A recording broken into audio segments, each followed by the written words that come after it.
오늘 설교는 특별히 우리 탄자니아 김만호 선교사님의 간증 및 출국 인사로 시작하도록 하겠습니다. 우리 따뜻한 사랑의 박수로 맞이해 주시기 바랍니다.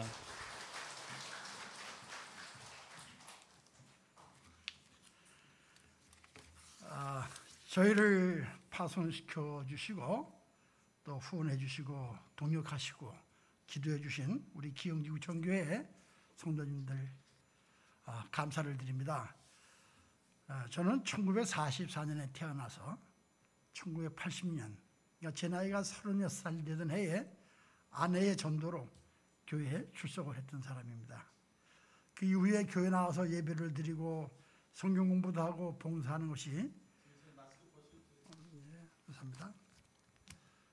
그렇게 재미도 있고 즐거워서 열심을 내고 하니까 교회에서 교사의 직분도 주고 또 병원과 또 구치소 전도대원도 임무를 주셔서 감당하고 해외 선교부에서 교회를 섬기고 있을 때에 1993년도에 탄자니아로 나가는 선교사님을 정착시키는 걸 도와주기 위해서 교회 장로 세 분들과 함께 아프리카 케냐와 탄자니아를 돌아볼 기회를 가졌습니다. 근데 그들의 삶을 돌아보니까 그 환경이 마치 제가 어렸을 때에 우리나라의 모습하고 아주 유사한 것을 볼 수 있었고, 저희 나라는 6.25 전쟁으로 비참한 그 전쟁의 결과 다른 나라의 도움 없이 살 수 없었던 그런 어려운 처지에 있다가 50여 년 만에 이제 다른 어려운 나라를 섬기는 나라로까지 부흥 발전해온 이 경험을 가지고 이들을 섬긴다면 큰 도움이 되겠다고 하는 평신도 선교사로서의 그 비전을 품고 있다가 1996년도에 지구촌교회 전교인 오대산 수련회에 참석을 했을 때 이동호 목사님께서 수련회 마지막 날 5대양 6대주를 제시하시면서 평신도 선교사를 콜링하시더라고요. 그때 저는 아프리카 탄자니아로 선교사로 나가노라고 하는 소원을 한 바 있습니다. 그렇지만은 집에 우리 자식들, 딸들 셋이 있는데 모두 나이가 아직 어리기도 하고 또 먹고 살아야 하기 때문에 어영부영 지나고 있다가 소원한 지 9년 만입니다. 2005년도 3월 17일 아침 출근길에 아주 끔찍한 교통사고를 당했더니 죽음이 멀리 있지 않고 가까이 있구나 하는 것을 제가 실감하고 깨닫게 됐습니다. 이러다가는 하나님의 약속을 못 지키고 하나님 앞에 서면은 어떻게 되겠는가 하는 그런 염려도 들어서고 해서 우리 아내와 딸들을 앉혀놓고 가족회의를 했습니다. 아빠가 어영부영하다가는 하나님의 약속도 못 지키고 하나님 앞에 설는지 모르기 때문에 선교사로 나가려고 하는데 우리 식구들 생각 어떠냐 물어봤습니다. 그때 한동대를 다니고 있던 우리 막내딸이 아버님 참 자랑스럽습니다. 우리를 이제까지 키워주신 것만 해도 감사하니 우리 염려하지 마시고 마음 놓고 나가시라고 그러면서 우리 등을 떠밀어주는 일이 있었습니다. 그리고 15년 동안 침상에만 누워 계신 저희 어머님에게 어머니 우리 탄자니아 선교사 나가기로 했습니다 라고 말씀을 드렸더니 제 손을 꼭 잡으시면서 야 둘째야 나 죽은 다음에 나가면 안 되니? 그래서 손을 놓지 않으시더라고요. 그래서 어머님이 축복해 주셔야지 어머니 붙잡으시면 저 어떻게 나갑니까? 그랬더니 예수 믿는 것은 받은 증거 많다 하는 찬송을 부르시면서 저를 꼭 잡았던 손을 놔주셔서 제가 2005년도에 그 해에 탄자니아로 나가게 되었죠. 탄자니아 아르사 지역의 몬둘리 지역에서 마사이족을 섬기면서 제 나름대로는 섬길 만큼 섬기고 있었다고 이렇게 생각을 하고 있는데 지난 15년을 이렇게 돌이켜보니까 배신자들도 나오고 또 반란 사건도 일어나고 심지어는 폭동 사건까지 일어났어요. 참 이 사람들 배용만덕한 사람들이다. 그래서 이들을 미워하기도 하고 또 섭섭하기도 하고 마음이 낙심되어 있을 때에 미국 워싱턴에 있는 빌립보 교회에서 저를 초청해 주셔가지고 모순교회 세미나 훈련을 받은 적이 있습니다. 그 훈련을 받는 중에 예수님이 우리를 섬겨주시되 자기의 목숨을 많은 사람의 대속물로 주시기까지 우리를 섬겨주셨다고 하는 늘 듣고 봤던 말씀이지만 유독 그날은 그 말씀이 제 마음에 아주 전율을 일으키게 됐어요. 야, 그럼 내가 아직 살아있다고 하는 것은 이제까지 내가 섬긴 건 섬긴 것도 아니라구나.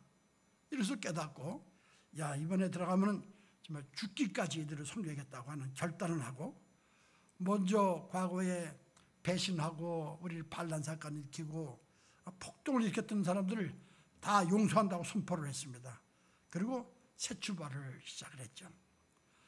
그러던 중에 2019년 12월 저희 아내가 갑자기 왼쪽 눈이 안 보인다고 하는 실명의 사건이 터졌습니다.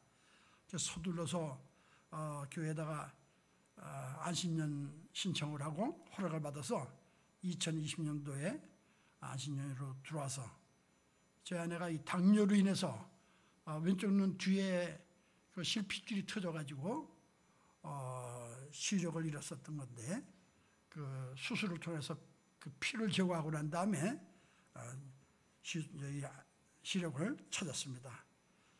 또한 하나님하고 병원비를 상담하고 있다고 하는 천사 같은 치과 의사를 만나가지고 당뇨로 망가진 제 아내의 치아 17개를 14개월 동안 임플란트 시술과 재공사를 아주 큰 봉사를 했습니다. 또 허리 협착증으로 굉장히 고통스러워하고 있었는데 수술할 입장이지만은 수술할 형편이 안 됐습니다. 나이도 많고 이미 2번 수술한 사람이었기 때문에 그래서 알방석이라는 거와 약을 통해서 고통을 줄여가면서 생활할 수 있어서 이제 들어가겠다 마음먹었을 때에 우리 안영호 목사님께서 선교를 장기적으로 보고 코로나 백신을 맞고 나가시는 게 좋겠다고 해서 이번에 백신을 2차까지 모두 맞고 6월 28일 인천발 0시 50분 에티오피아 항공편으로 탄자니아로 들어가게 되었습니다.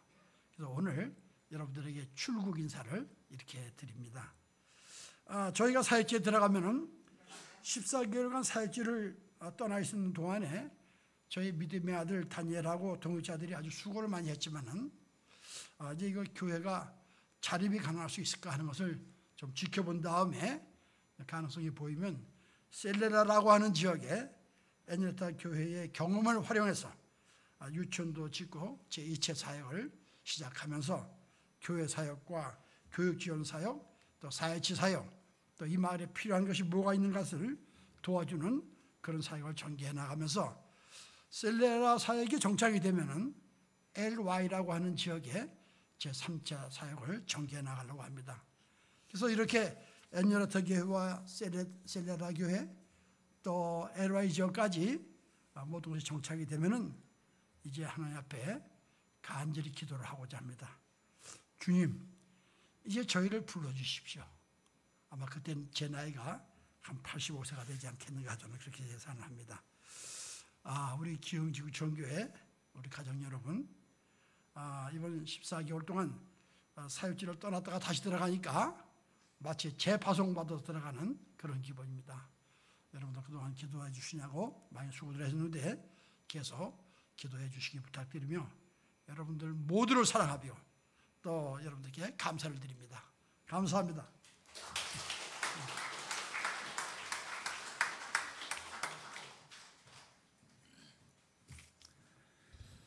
사실 선교사님에게 파송교회가 힘을 실어주는 것은 난 매우 당연한 일이고 파송교회는 또 동역 관계 속에서 우리 선교사님을 최대한 지원해야 된다고 생각합니다. 선교사님 만든 동영상이 있는데 한번 잠깐 보도록 하겠습니다.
좋죠. 감동적이죠. 사실 오늘 우리가 함께 봉독한 하나님 말씀은 우리 기독교에서 위대한 명령, The Great Commission이라고 하는 본문입니다. 예수님께서 제자들에게 명령하신 말씀입니다. 지극히 높은 권세를 가지신 예수님께서 말씀하신 명령이라고 해서 지극히 높은 명령, 지상 명령이라고도 말합니다. 교회는 이 명령을 따라서 만민을 제자 삼는 목표를 가지고 이 땅에 존재해야 합니다. 그래서 교회는 바로 이 선교 지향적인 공동체가 되어야 합니다. 그리고 이와 함께 중요한 계명이 바로 사랑의 계명입니다. 마음을 다하고 뜻을 다하고 힘을 다하여 주 너의 하나님을 사랑하라. 그리고 네 이웃을 네 몸과 같이 사랑하라. 우리 교회는 이 위대한 명령, 그레이트 커미션과 이 사랑의 계명, 그레이트 커맨드먼트를 가지고 민족을 치유하고 세상을 변화시키는 비전을 가진 교회입니다. 특별히 오늘 저는 우리 교회 설립 14주년을 생각하면서 이 위대한 명령 또는 지상 명령이라고 말할 수 있는 이 주님의 명령을 우리 성도들과 함께 나누고 싶습니다. 자, 위대한 명령의 특징이 무엇일까요? 위대한 명령의 특징, 첫째, 위대한 권세를 가지신 주님이 명령하신 것입니다. 위대한 명령은 그 명령하신 분이 위대한 권세를 가지신 주님이십니다. 호즈 멜버른의 목사가 중국의 선교에 큰 획을 그은 허드슨 테일러 목사를 초청해서 교회 집회 때 소개하면서 위대한이라는 단어를 자주 사용하자 민망해진 테일러 선교사가 강단에 서서 이렇게 말했다고 합니다. 여러분, 사랑하는 성도 여러분, 저는 위대한 자가 아니라 위대한 주인의 작은 종에 불과합니다. 참 아름다운 고백입니다. 우리는 모두 위대한 주인의 뜻을 따르는 작은 종에 불과합니다. 그렇지만 위대한 주님의 뜻을 따르는 성도는 위대한 꿈을 이룰 수 있습니다. 이런 말이 있지 않습니까? 큰 나무 곁에 있는 작은 나무는 죽지만 큰 인물 곁에 있는 사람은 큰 일을 이룰 수 있다. 하물며 하나님이신 분, 하늘과 땅의 권세를 가지신 예수 그리스도와 함께하는 성도라면 얼마든지 위대한 꿈을 꿀 수 있습니다. 위대한 삶을 살 수 있습니다. 위대한 일을 기대할 수 있습니다. 오늘 본문 16절과 17절을 말씀하기를 11 제자가 갈릴리에 가서 예수께서 지시하신 산에 이르러 예수를 비옵고 경배하니 하나 아직도 의심하는 사람들이 있더라고 합니다. 그만큼 예수님의 부활은 충격적이었던 사건이었던 것입니다. 그런데 아직도 의심에 빠져 있는 이 제자들이 있는 그들에게 주님은 이렇게 말씀하십니다. 18절 보시면 예수께서 나와 말씀하여 이르시되 하늘과 땅의 모든 권세를 내게 주셨다. 누가 주셨다는 말씀일까요? 하나님 아버지입니다. 하나님께서 예수님을 죽음에서 일으켜 주셨을 뿐만 아니라 이제는 예수님에게, 부활하신 예수님에게, 앞으로 온 땅을 다스릴 예수님에게 하늘과 땅의 모든 권세를 다 주신 것입니다. 그 위대한 권세를 가지신 주님께서 명령하신 말씀이 바로 우리가 오늘 받고 있는 위대한 명령입니다. 위대한 명령이라는 것은 한마디로 말하면 성도라면 반드시 지켜야 할 명령입니다. 반드시 순종해야 될 명령입니다. 선택의 여지가 있는 것이 절대 아닙니다. 사실 우리를 죄와 사망에서 구원하기 위해서 예수님이 십자가에서 대속의 피를 흘리고 다시 살아나신 그 사실만 생각한다면 예수님이 우리에게 무슨 말씀을 하셔도 예 주님 하고 우리는 생명을 걸고 그 뜻을 따라야 마땅한 상태입니다. 그렇지 않습니까? 나를 구원해 주신 주님이 원하시는데 내가 마다할 것이 무엇이 있겠어요? 나를 사랑하셔서 생명까지 내어주신 주님이 기뻐하시는 일인데 내가 주저할 것이 무엇이 있습니까? 하물며 그분이 위대한 권세를 가지고 명령하셨다면 우리는 우리의 온 마음과 뜻을 다해서 순종해야 옳습니다. 그것이 위대한 명령 앞에 서 있는 성도들의 자세가 되어야 합니다. 그러면 성도들도 그 위대한 명령을 따라서 위대한 일을 꿈꾸며 위대한 일에 동참할 수가 있습니다. 그래서 현재 선교의 아버지라고 불리우는 윌리엄 캐리는 이런 말을 했습니다.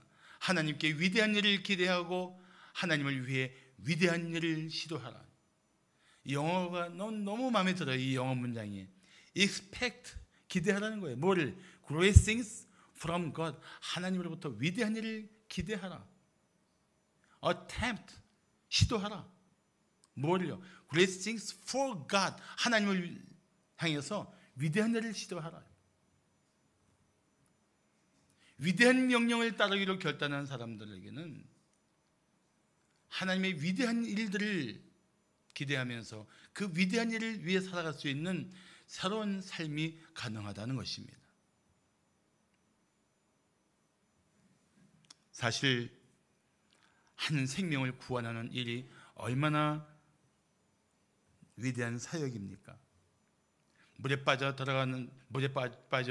죽어가는 사람을 구하기 위해 온몸을 던지는 사람들이 있습니다. 언젠가 죽을 생명을 구하기 위해서도 자신의 전부를 던질 수 있다면 하물며 구원받고 영원한 생명을 받을 한 생명을 위해서 자신을 희생하는 것은 얼마나 아름다운 일입니까? 한 사람이 예수를 믿고 구원받으면 그 영혼은 사탄의 지배를 벗어나서 하나님의 통치를 받습니다. 그래서 바울은 아그리빠 왕 앞에서 자신이 복음을 위해 받은 소명을 이렇게 말했습니다. 이스라엘과 이방인들에게서 내가는 예수님이에요. 너를 바울을 구원하여 그들에게 이스라엘과 이방인들에게 보내어 그 눈을 뜨게 하여 어둠에서 빛으로 사탄의 권세에서 하나님께로 돌아오게 하고 죄사함과 나 예수를 믿어 거룩하게 된 무리 가운데서 기업을 얻게 하리라. 주님이 나한테 이렇게 말씀했다고 고백하는 거예요.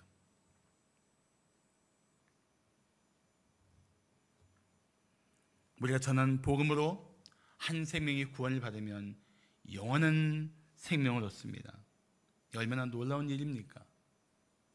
미국의 복음주의 신학자인 R.C. 스프로울이라는 분이 계십니다. R.C. 스프로울 교수는 이런 말을 했습니다. 왜 복음을 전합니까? 그것은 명령입니다. 그리고 하나님께서 우리에게 주신 가장 큰 특권이기 때문입니다. 그렇습니다. 이 주님의 위대한 명령 앞에 우리는 마땅히 순종해야 합니다. 그러나 이것은 또한 우리에게 주어진 가장 큰 특권이기도 합니다. 위대한 명령을 따르는 성도는 위대한 비전을 가진 일꾼이 됩니다. 주님은 당신에게 이 위대한 삶을 살도록 명령하십니다. 이 위대한 명령 앞에 당신은 어떻게 결단하실 것입니까? 오늘 여러분 마음속에 그 결단이 있기를 축복합니다. 다 선교사로 나가라는 것이 아니고 선교적 삶을 살라는 거예요. 삶의 자리에서 전도하고 선교사 지원하고 선교하는 교회를 함께 세워가고 이런 일들이 우리 교회 안에서 다시 힘있게 되기를 기대합니다. 자, 위대한 명령의 특징이 무엇입니까? 두 번째로 평범한 제자에게 비범한 삶을 살게 하신 것입니다. 위대한 명령은 평범한 사람들이 비범한 삶을 살 수 있는 그런 힘이 있습니다. 미국의 인디언을 위해 헌신했던 데이빗 브레이너든 이런 말을 했습니다. 우리가 하나님께 해드릴 무엇인가가 있다면 인생은 살 가치가 있다.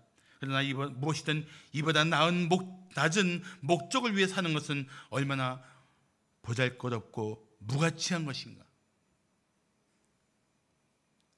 사실 너무나 많은 사람이 세상의 만족을 추구하고 있습니다.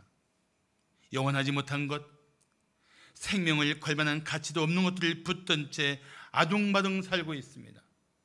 그러다 보니까 돈을 더 벌 수만 있다면, 세상의 명예를 더 줄 수 있다면, 하나님이 기뻐하시지 않는 일인데도, 하나님의 이름을 욕되게 하는 일인데도 우리는 서슴지 않고 그쪽을 향하여 달려가기 시작합니다.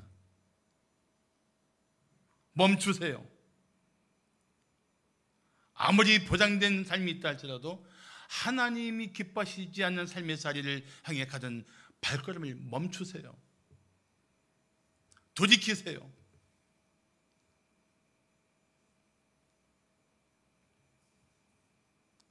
성도는 영원한 나라를 소유한 사람입니다. 하나님의 나라 곧 천국입니다. 이 세상 것들은 다 사라질 것이지만 결코 사라지지 않을 영원한 나라를 위해 소망을 둔 하나님의 사람들입니다. 그래서 하나님을 위해서, 하나님의 나라를 위해서 헌신할 수 있어야 합니다.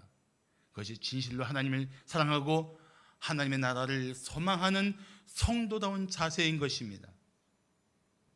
주님은 지극히 평범한 제자들에게 놀라운 명령을 하십니다.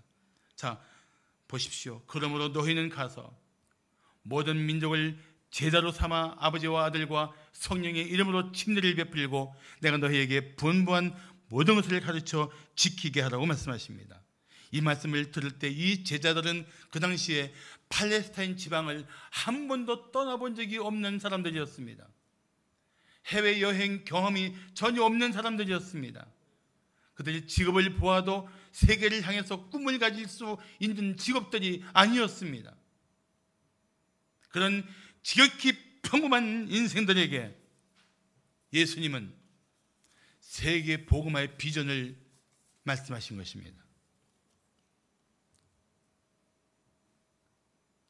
주님은 오늘도 마찬가지로 평범한 것처럼 살고 있는 하나님의 사람들에게 비범한 삶을 향하여 도전하고 계십니다. 오늘 이 위대한 명령의 핵심 문장은 제자로 삼으라는 것입니다. 이 제자 삼기 위해서 해야 할 일 세 가지가 가라, 아버지와 아들과 성령의 이름으로 침례를 베풀라, 그리고 또 하나가 내가 분부한 모든 것을 가르쳐 지키게 하라. 세 가지입니다. 사실 현대처럼 다양한 방법으로 수많은 정보를 전할 수 있는 때가 없었습니다. 페이스북, 트위터, 줌, 그리고 다양한 SNS가 있습니다. 저는 카톡을 즐겨 사용하고 있습니다. 그런데 주님은 가라고 말씀하십니다. 가라고 명령하세요. 왜 그렇습니까? 제자 삼는 일은 다른 사람들과의 인격적인 관계를 맺어야 하기 때문입니다. 만민을 제자 삼는 일은 단순히 이런 도구를 통해서 예수를 전하고 훈련시키는 것만으로는 완성할 수가 없습니다. 왜 그런지 아십니까? 복음을 전하는 사람은, 제자를 훈련시키는 사람은 사랑과 섬김과 희생을 통해서 그 사역을 해야 하기 때문입니다. 이 사랑을 베풀고 섬기고 희생하기 위해서 가야 하는 것입니다. 그것은 예수님이 이 땅에 오셔서 우리에게 보여주셨던 아름다운 모습이었고, 또한 우리가 예수님의 제자로서 보여주어야 할 덕목인 것입니다. 그래서 우리는 만민에게 복음을 전하고 제자를 삼기 위해서 우리가 먼저 예수님의 제자다운 삶을 힘써야 합니다. 제자다운 삶을 사는 것이 우리의 복음의 능력을 뒷받침할 것입니다. 사랑하는 성도 여러분, 모든 민족을 제자 삼는 이 위대한 비전에 동참하십시오. 헌신하십시오. 선교에 이런 문장이 있습니다. 가든지 보내든지 하라. 우리가 다 선교사로 나갈 수는 없습니다. 그렇지만 선교사로 나간 분들을 지원하는 것이 바로 선교 지향적 삶을 사는 것입니다. 선교사들을 위해서 기도와 물질로 동역하는 것이 바로 선교에 동역하는 것입니다. 지상명령에 순종하는 것은 평범한 사람이 비범한 삶을 살게 하는 결단이 될 것입니다. 예수님의 명령을 따라 이 비범한 삶에 동참하고 싶지 않습니까? 나는 우리 성도들이 선교 지향적인 삶을 향한 결단의 때가 되기를 축복합니다. 그러면 평범하게 오직 생존을 위해 사는 것이 전부인 것처럼 살던 이 평범한 삶이 비범한 삶으로 주님의 손에 붙들려 쓰임받게 될 줄로 믿습니다. 마지막으로 위대한 명령의 특징이 무엇입니까? 셋째, 순종하는 제자에게 특별한 약속을 주십니다. 아프리카 선교사로 죽을 때까지 헌신했던 데이빗 리빙스턴 선교사에게 어느 기자가 물었습니다. 아니, 선교사님, 어떻게 그렇게 열악한 환경에서 평생을 사역할 수 있었습니까? 그때 리빙스턴 선교사는 이렇게 대답했습니다. 주님께서 세상 끝날까지 나와 함께 하신다는 약속을 믿었기 때문입니다. 자, 선교를 위해 살아가는 일꾼들에게 주님이 주신 약속이 있습니다. 평생 붙들고 의지해야 할 약속이 있습니다. 그 약속이 무엇입니까? 저는 이 약속을 위대한 약속이라고 말하고 싶습니다. 왜냐하면 위대하신 분이 약속하셨기 때문입니다. 놀라운 능력과 권세를 가지신 분이 하신 약속이기 때문입니다. 자, 20절을 보십시오. 볼지어다 내가 세상 끝날까지 너희와 항상 함께 있으리라. 아멘. 이것이 주님이 주신 위대한 약속이에요.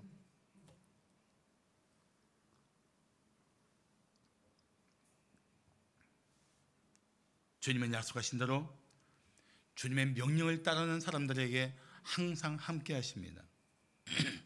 원래 예수님의 이름이 임마누엘입니다. 마태복음 1장 23절 보시면 보라, 처녀가 잉태하여 아들을 낳을 것이요 그 이름은 임마누엘이라 하리라. 임마누엘은 히브리어인데 무슨 뜻이냐면 하나님이 우리와 함께 계신다는 뜻이에요. 지금도 살아계신 예수님은 위대한 명령을 따르는 모든 사람과 함께 하십니다. 칼빈은 이런 말을 했습니다. 주님의 명령에 순종하지 않고서 그분의 약속들을 의지할 수 없다. 바꿔 말하면 무슨 뜻입니까? 바꿔 말하면 주님의 명령을 따르는 사람들은 주님의 약속을 의지할 수 있다는 거예요. 어떤 약속? 너와 항상 함께 할 거야. 그렇습니다. 예수님의 명령에 순종하는 성도들에게 주님은 항상 함께 하십니다. 그래서 우리는 그 약속을 의지하고 살아야 합니다. 주님의 뜻을 따르는 성도는 어떤 상황에 있든지 주님이 함께 하신다는 사실을 결코 잊지 마십시오. 그리고 모든 상황에서 주님이 능히 당신을 도우실 것을 기대하십시오. 바울은 이런 고백을 했습니다. 우리는 우리 자신이 사형 선고를 받은 줄 알았으니 이는 우리로 자기를 의지하지 말고 오직 죽은 자를 다시 살리시는 하나님만 의지하게 하십니다. 자기를 의지할 게 뭐 있어요? 내게 무슨 능력이 있다고, 내가 무슨 지혜가 있다고, 무슨 힘이 있다고 자기를 의지합니까? 그렇지만 죽은 자를 능히 살리시는 이 전능하신 주님, 우리 모든 것을 다 알고 능히 우리의 모든 필요를 채우시는 이 전지하신 주님, 이 주님을 의지하는 사람은 어떤 상황에서도 반드시 승리할 줄로 믿습니다. 사랑하는 성도 여러분, 주님의 명령에 순종하는 사람은 반드시 주님의 능력을 경험할 것입니다. 주님을 등지고서라도 자기 고집대로, 자기 방식대로, 자기 욕심대로 살려고 하는 것은 반드시 실패할 것입니다. 예수님이 함께하는 사람을 이 세상은 감당할 수 없습니다. 예수님이 함께하는 사람을 세상은 이길 수 없습니다. 그래서 마가복음 16장 20절 말씀하기를 제자들이 나아가 두루 전파할세 주께서 함께 역사하사, 이 명령을 붙들고, 이 위대한 명령을 붙들고 나가는 제자들에게 주님께서 함께 역사하사 그 따르는 표적으로 말씀을 확실히 증언하게 하셨습니다. 주님의 명령을 따라 나가는, 도전하는, 그 명령을 따라 순종하는 이들에게 함께 역사하시는 주님, 그것은 세상 끝날까지 너희와 항상 함께 있다고 말씀하시는 주님의 약속이 이루어지고 있는 현장이었던 것입니다. 잊지 마십시오. 주님의 위대한 명령을 따르는 성도는 모든 권세를 가진 주님의 능력을 힘있게 될 것입니다. 그리고 마침내 승리할 것입니다.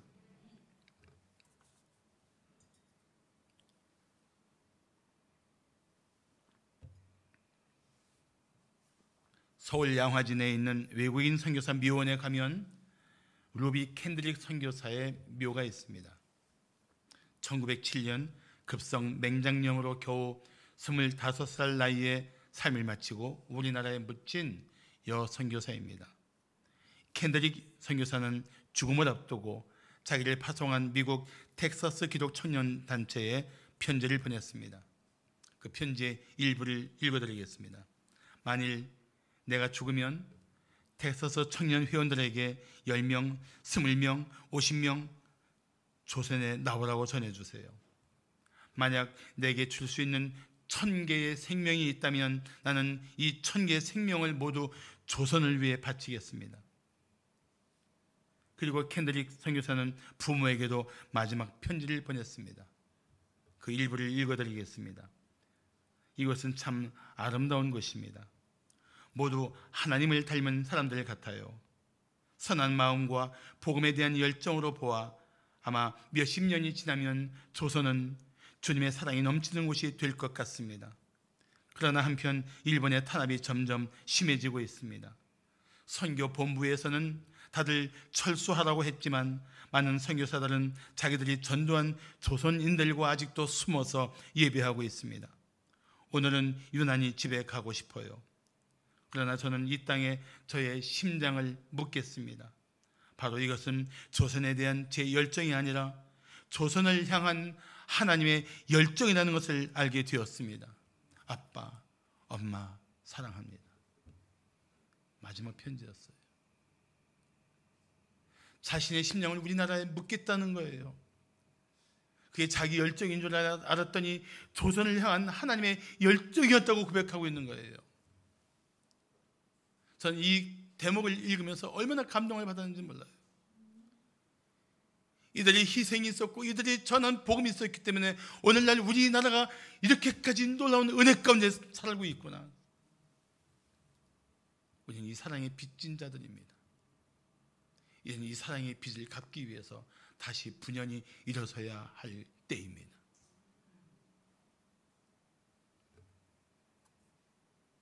바울도 그런 말을 했습니다. 빌립보서 1장 8절을 보시면 내가 예수 그리스도의 심장으로 너희 무리를 얼마나 사모하는지 하나님이 내 증인이시느라. 우리 김만호 선교사님 부인 되시는 심혜호 선교사님이 건강이 안 좋으세요. 지난번에 우리 박효주 집사님 부부가 점심을 대접해서 식사하면서 얘기를 했는데 그 건강하지 못한 몸으로 그런 얘기하는 거예요. 빨리 가고 싶어요. 왜요? 보고 싶어요. 그들이 보고 싶다는 거예요. 그게 바로 하나님이 주신 마음이요, 그들을 향한 하나님의 열정이 아니겠습니까?